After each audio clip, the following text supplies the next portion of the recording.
muriye mamo manini ba mezo avre minyahe.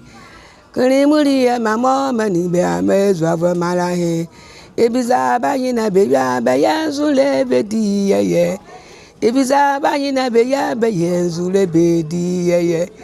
Kini muriye mamo manini be ba be ruwanyeka. Kini muriye mamo mani be bala be ruwanyeka. Kini muriye mamo manini be ba be ruwabuzenu. Kini muriye mamo mani be bala be ruwabuzenu. Bekajina bejina nyeka bekajina sanye virenye. Bekajina bejina nyeka bekajina la sanye virenye. Benya kama mwende be noti ya beli be nwaheda. Benya kama mwende be noti ya beli be nwaheda. Elengbuni yanu belengbuni valuzu kwanzule zolu wonguso. Elengbuni yanu belengbuni valuzu kwanzule zolu wonguso. Avali njevi ya seti wadi ya zun ya beli bageda. Vali njevi ya seti wa mwezu ya beli ya weda. Misa kunda bofwa bize buzu. Kunda bofwa bize zule.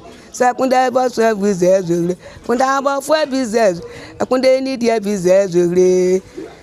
Misa kunda anyedre bize zule.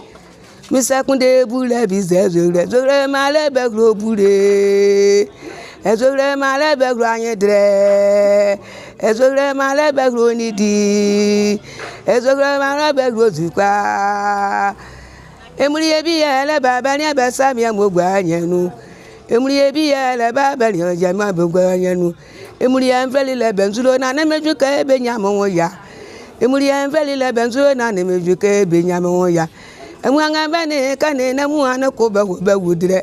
Emuri bane kane na muano ko ba wudre. Bevia wudre be kagana ne bele ba buzu besen. Bevi ba wudre be kagana ne bele ba buza besen. Bele ba buza besen mo ne ngumi yi beteke. Bele ba buza besen mo ne ngumi yi beteke.